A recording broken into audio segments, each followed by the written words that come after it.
नमस्कार दोस्तों, रीट 2025 के लिए अधिगम की अगली क्लास हमारे भाग 3 के रूप में आपके समक्ष है। यहाँ पर मैं पहले बता देता हूँ कि देखिए हमने पिछली क्लास में पढ़ा क्या, हमने जो है वो यहाँ से मैं बता देता हूँ अधिगम वक्र पढ़े थे, सकारात्मक नकारात्मक जिसे उन्नतोत्तर भी कहते हैं, अधिगम स्थानांतरण पढ़े थे। यहाँ पर हमने अधिगम अंतरण के सिद्धांत पढ़ लिए थे।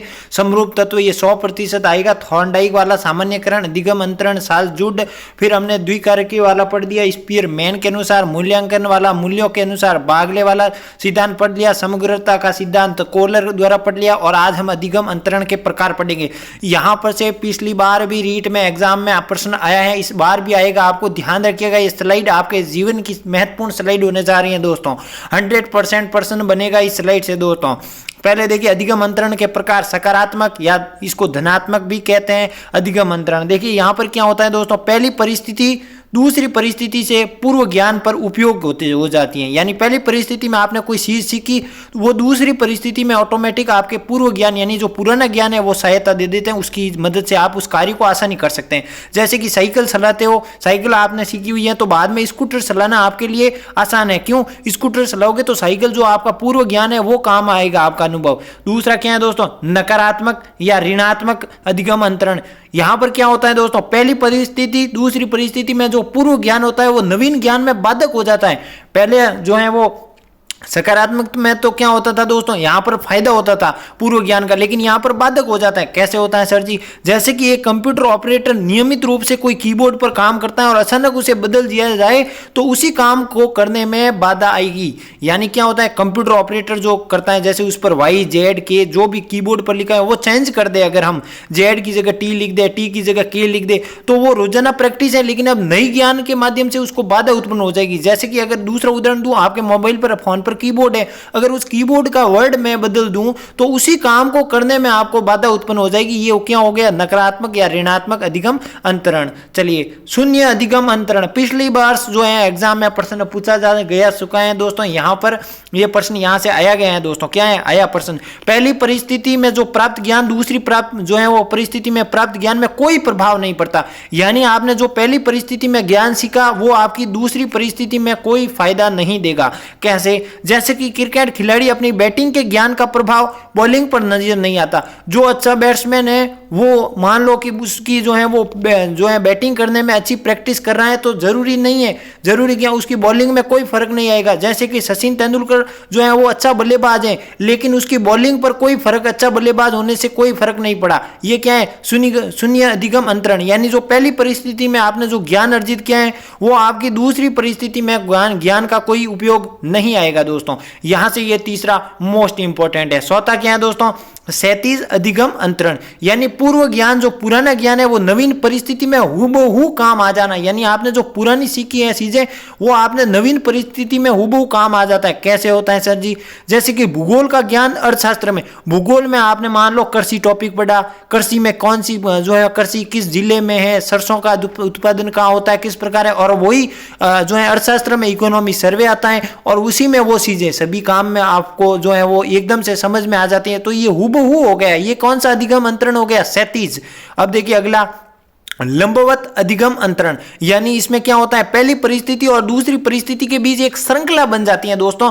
ये निश्चित व्यवहार से निश्चित श्रृंखला पूर्ण होती है। कैसे? जैसे कि गणित में सबसे पहले आप जोड़, फिर घटाना, फिर गुणा, फिर भाग सीखते हो। ये नहीं कि सीधे आते ही आपको भाग सीख क्या दिया जाएगा, ये नहीं होती। एक निश्चित श्रृंखला के माध्यम से पहले जो है वो जोड़, फिर घटाव, फिर गुणा, फिर भाग सिखाया जाता है। तो ये क्या हो गया, लंबवत अधिगम अंतरण। अब देखिए अगला कौन सा है, पार्श्विक एक पक्षीय जो है वो अधिगम अंतरण। ये क्या होता है, जैसे कि ये एक पक्षी होता है। जैसे कि आपके अगर दाएं हाथ में शॉट लगी तो प्रभाव बाएं हाथ पर नहीं आता। मान लो आपके दाएं हाथ पर शॉट लगी, क्या बाएं हाथ सूझ जाएगा? नहीं सूझेगा। क्यों? उस पर कोई फर्क नहीं पड़ेगा आपको, क्योंकि आपकी शॉट दाएं हाथ पर ही लगी। तो ये क्या है, एक पार्श्वीय या एक पक्षी होता है। और अगला क्या है, द्विपार्श्वीय यानी द्विपक्षीय अंतर जो है अधिगम अंतरण। यानी दोनों पर प्रभाव पड़ेगा। कैसे? जैसे कि दाएं हाथ से भोजन करने वाला व्यक्ति कभी कभी बाएं हाथ से भी कर सकता है, यानी दोनों हाथों से भी भोजन वो कर सकता है, कभी दाएं से कभी बाएं से, यानी ये दोनों पक्ष से व्यवहार हो गया। तो हमने पढ़ा क्या, अधिगम अंतरण पढ़े, एक एक को याद रखना है। पहला पढ़ा हमने सकारात्मक। सकारात्मक का क्या होता है, यानी पहली परिस्थिति में दूसरी परिस्थिति में उसका जो है वो ज्ञान का उपयोग, जैसे साइकिल चलाने के बाद स्कूटर चलाना, फिर हमने नकारात्मक अधिगम अंतरण पढ़ा, जैसे कि ये कंप्यूटर पर कीबोर्ड पर जो रोजाना व्यक्ति काम कर दिया उसको बदल दिया जाए, नवीन ज्ञान में बदल दिया जाए तो वो उसी काम को करने में उसकी देरी लगेगी। फिर हमने तीसरा पढ़ा शून्य अधिगम अंतरण, वो क्या होता है, यानी पहली परिस्थिति का दूसरी परिस्थिति पर बिल्कुल प्रभाव नहीं पड़ता। जैसे कि ये क्रिकेट खिलाड़ी में एक अच्छा बल्लेबाज है, उसकी बॉलिंग पर कोई फर्क नहीं पड़ेगा। फिर कौन सा है क्षैतिज अधिगम अंतरण, यानी हुबहू उसका ज्ञान का उपयोग करना, जैसे कि भूगोल का ज्ञान अर्थशास्त्र में काम आ जाता है, कैसा हुबहू। फिर क्या आता है लंबवत अधिगम जो है अंतरण, यानी जोड़ बाकी गुणा एक श्रृंखला नुमा करते हैं कार्य, वो हो गया। फिर पार्श्विक और एक पक्षी हो गया, दाएं हाथ की शॉट बाएं हाथ लग जाना, और द्विपार्श्विक दोनों हाथ से भी कार्य कर देना, ये याद रखना होगा आपको अधिगम अंतरण। चलिए अधिगम को प्रभावित करने वाले कारक देखिए, यहां से मोस्ट इंपोर्टेंट सीधा प्रश्न आ जाएगा दोस्तों, अधिगम को प्रभावित करने वाले कारक कौन से हैं। वातावरण आपको जो है वो अधिगम, जैसे इसमें वातावरण में कौन कौन आ सकते हैं, परिवार, समाज, विद्यालय, ये क्या हो गया अधिगम। जैसे कि मान लो घर में आप जो है वो आपसे जो है आज लड़ाई हुई तो आप जो है वो विद्यालय जाकर उस वातावरण में आप अपना अधिगम नहीं कर सकते, क्यों, क्योंकि आपको किसने प्रभावित कर दिया, परिवार ने। उसी प्रकार समाज, विद्यालय हो गया।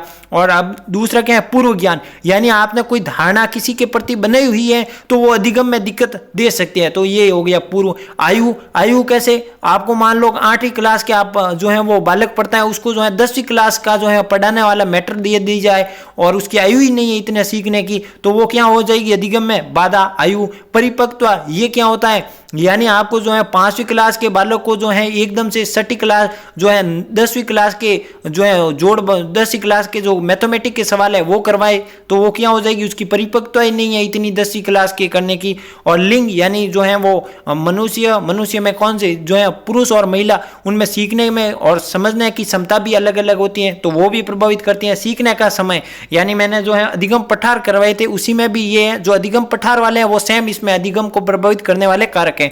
समय, मान लो आपको रात को 2 बजे क्लास जो है वो लेनी शुरू हो जाए और आपकी वहां पर 2 बजे कभी पढ़ने की इच्छा ही नहीं होती अधिगम करने की, तो सीखने का समय भी अधिगम को प्रभावित करता है दोस्तों।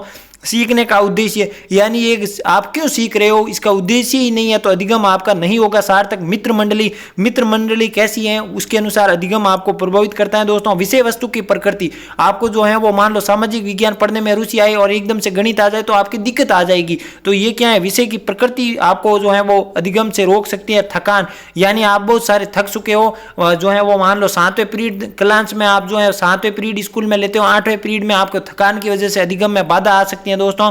और शिक्षक का शिक्षण व्यवहार, यानी आपको जो है शिक्षक मित्रवत व्यवहार ही नहीं करेगा तो अधिगम में हमेशा बाधा उत्पन्न रहती। शिक्षण सहायक सामग्रियां, यानी ऐसी सामग्रियां जो उपयोग की नहीं है या जो उपयोग ही नहीं लाया जाता तो अधिगम में उसमें बाधा उत्पन्न हो जाएगी। जैसे कि मान लो पृथ्वी का टॉपिक पढ़ा रहे, उसमें भौतिक प्रदेश संबंधित पृथ्वी की भूगर्भ पट्टियां वगैरह मॉडल ही आपके समक्ष प्रस्तुत नहीं किया जाए तो अधिगम में दिक्कत आएगी। बुद्धि, कोई मंदबुद्धि बालक है, कोई जो है सृजनशील बालक है, कोई प्रतिभाशाली बालक, इनमें बहुत सारी डिफरेंस होती हैं दोस्तों, तो वो अधिगम को प्रभावित करती है। अभिप्रेरणा, यानी आप स्व प्रेरित नहीं हो, खुद से मोटिवेट नहीं हो, आप इस किसी कार्य व्यवहार को करने के गति के लिए बाध्य नहीं हो तो आपको अधिगम नहीं होगा दोस्तों। सीखने की रुचि, अगर आपके अधिगम सीखने की रुचि नहीं है, अरुचि उत्पन्न हो चुकी है तो वहां पर अधिगम को प्रभावित करने वाले कारक यहां पर मैं बता चुका हूं। क्या होगी, बिल्कुल आपको क्या करनी है, 15 बिंदु है, 15 आपको समझ लीजिए, मैंने समझाया उसी प्रकार आपको याद रखना है। चलिए अब इसी अगली स्लाइड में देखते हैं हम कि रॉबर्ट एम गेने, किसके अनुसार, रॉबर्ट एम गेने के अनुसार जो है अधिगम के कितने प्रकार होते हैं वो समझिएगा, यहाँ से भी प्रश्न आता है दोस्तों। तो इनकी पुस्तक याद रखिएगा, इन्होंने पुस्तक लिखी कंडीशन ऑफ लर्निंग, कौन सी, कंडीशन ऑफ लर्निंग, जिसमें 8 सोपान बताए, 8 सोपान आपको मुंह पर याद होना चाहिए। इसमें सबसे जो है वो निम्न यानी सबसे लो क्वालिटी संकेत बताया और सबसे उच्च कोटि उस दर्जे का जो है वो समस्या समाधान बताया। याद कैसे करेंगे वो भी बता देता हूँ, कोई दिक्कत की बात नहीं है। देखिए पहला इनके अनुसार, किसके, रॉबर्ट एम जो है गेने के अनुसार, रॉबर्ट एम गेने के अनुसार आपको पहला याद रखना है संकेत अधिगम, दूसरा उद्दीपन अधिगम, तीसरा श्रृंखला अधिगम, चौथा है शाब्दिक अधिगम और 5वां है बहुवेदन अधिगम और 6ठा है प्रत्यय अधिगम, 6ठा है सिद्धांत, 7वां सिद्धांत अधिगम और 8वां है समस्या समाधान अधिगम। याद कैसे रखेंगे, कोई दिक्कत की बात नहीं है, पहले एक एक सिद्धांत को हम समझेंगे फिर मैं बता देता हूं याद कैसे रखेंगे। देखिए संकेत अधिगम है, इसमें क्या होता है, संकेत यानी संकेतों के माध्यम से आपको याद रखना है, जैसे वर्णमाला सीखने हो गया, चौराहे पर लाल बत्ती देखते हो आप तुरंत रुक जाते हो, ये क्या है, संकेत अधिगम, संकेत के माध्यम से आप जो है वो किसी कार्य को करते हो। दूसरा है उद्दीपन,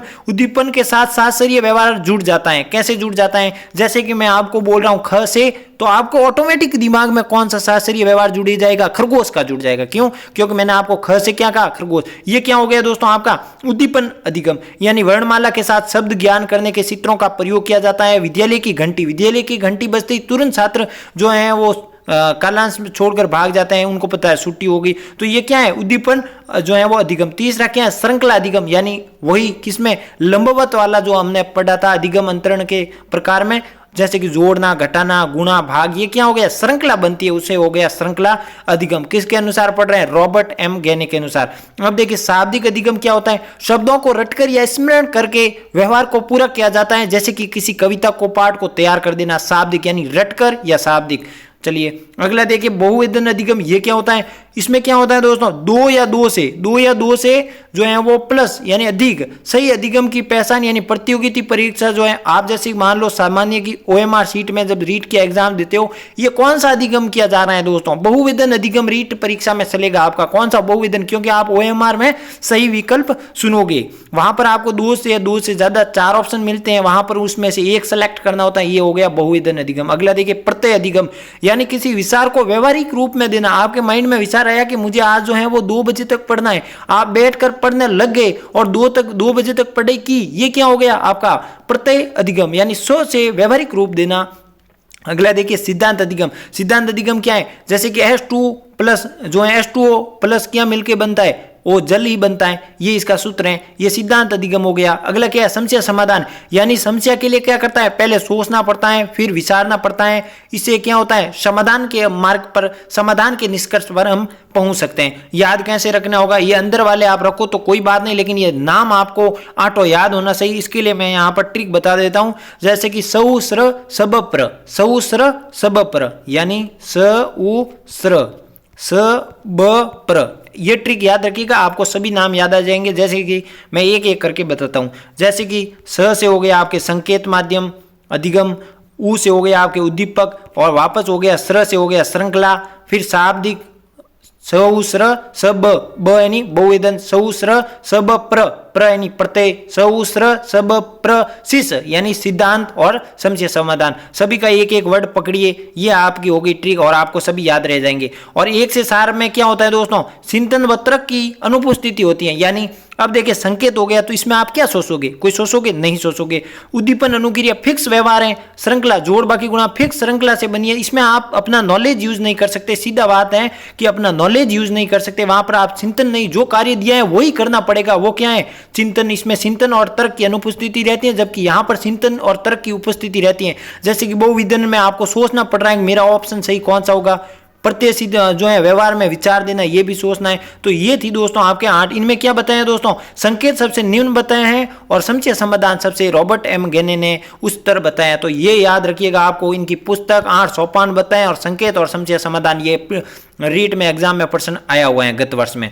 चलिए आगे बढ़ते हैं। देखिए अधिगम के सिद्धांत, जी हाँ, जिस का पल का था इंतजार वो पल आ चुका है दोस्तों। यहाँ पर काफी बच्चों के कमेंट आएगी सर थॉर्नडाइक का समझ में नहीं आ रहा है, कभी शास्त्री पावलोव नहीं समझ में आ रहा है।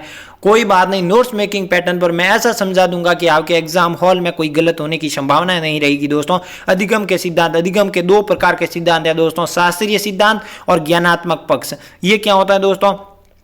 शास्त्रीय व्यवहार को एसआर बॉन्ड थ्योरी भी कहा जाता है। इसे स्टूलम को हिंदी में उद्दीपक कहा जाता है और रेस्पॉन्स यानी किसी जो है कार्य की प्रतिक्रिया यानी अनुक्रिया करना रेस्पॉन्स कहा जाता है। इन वर्डों को पकड़िएगा दोस्तों। उद्दीपक और शास्त्रीय व्यवहार से अनुबंधित जो है वो उद्दीपक के कारण जो है अनुक्रिया करता है। जैसे कि उद्दीपक क्या है? मान लीजिए कि उद्दीपक जो है वो भोजन है और उस भोजन को आपको भूख लगी है, उस भोजन को भूख लगने से पहले आपको जो अनुक्रिया करते हैं वो क्या होगी दोस्तों? आपके वो क्या होगी दोस्तों? अधिगम के शास्त्रीय व्यवहार, क्योंकि उस भोजन के साथ आपका व्यवहार जुड़ा है, वही दोस्तों हो गए आपके शास्त्रीय व्यवहार। ये क्या है? कितने? 5 है। याद रखिएगा अधिगम के शास्त्रीय व्यवहार कितने? 5। प्रयास और त्रुटि का सिद्धांत थॉर्नडाइक का सिद्धांत कहा जाता है, 1891 में दिया था। इन्हें बंद का सिद्धांत भी कहा जाता है, इसको याद रखिएगा। दूसरा है शास्त्रीय अनुबंधन पावलोव का सिद्धांत, याद रखिएगा किसका? शास्त्रीय अनुबंधन पावलोव। क्लासिकल थ्योरी भी कहा जाता है दोस्तों, किसे? क्लासिकल थ्योरी भी कहा जाता है। परंपरागत सिद्धांत भी कहा जाता है। अनुकूलित अनुबंधन भी कहा जाता है, किसके सिद्धांत को? पावलोव को। पुनर्बलन या CS हल का सिद्धांत भी कहा जाता है दोस्तों। पुनर्बलन CS हल, इन्होंने दो प्रकार के पुनर्बलन दिए थे, सतत और आंशिक। एकल प्रयास जो है वो गुथरी, इनके सिद्धांत को क्या कहा, ये किसने दिया, एकल प्रयास किसने, गुथरी ने दिया। क्रिया प्रसूत स्किनर ने दिया। मोस्ट इंपोर्टेंट, क्रिया प्रसूत से हमेशा प्रश्न आता है, प्रयास एवं त्रुटि थॉर्नडाइक से भी हमेशा प्रश्न रीट में आता रहा है। क्रिया प्रसूति जो है वो स्किनर द्वारा दिया जाता है। इसे साधनात्मक सिद्धांत भी कहा जाता है, नैगम्यतिकवादी भी कहा जाता है। अब देखिए अधिगम के ज्ञानात्मक पक्ष, ये क्या होता है, इसे SOR बॉन्ड थ्योरी भी कहा जाता है। इसमें उद्दीपक से पहले जो है वो ज्ञान होता है और ज्ञान से अनुक्रिया करता है। कैसे अनुक्रिया करता है, जैसे कि मान लो उदाहरण कि आपको भोजन, आप घर में बैठे हो रसोई में, आपको पता है कि भोजन जो है वो ऊपर रखा हुआ है किसी मान लो वस्तु के रसोई में, तो आप क्या करोगे, फट से, आपको पता है, आप बोलिए आंखें बंद कर दो, फिर भी वो भोजन प्राप्त कर ले, क्या हुई, ये आप अनुक्रिया, मान लो आप, उदाहरण के लिए समझा देता हूं, ये आपकी रसोई है, आप यहां पर रसोई में बैठे और आपको पता है कि मेरा भोजन प्रतिदिन यहां पड़ा रहता है, तो आपको बोलिए आंखें बंद कराओ, आप आंखें बंद करके भी इस भोजन तक पहुंच जाओगे, क्योंकि आपको पहले उसका जो है वो ज्ञान है, पता है। तो ये कौन से सिद्धांत हो गए, अधिगम के ज्ञानात्मक। अब पहला कौन सा है, सामाजिक संज्ञानात्मक, भांडुरा का, इसे प्रेक्षेपण सिद्धांत, मॉडलिंग सिद्धांत भी कहा जाता है। दूसरा है गेस्टाल्ट थ्योरी, सूज, वर्दिमन और कोलर द्वारा दिया गया है। कौन सा, गेस्टाल्ट थ्योरी, सूज का सिद्धांत।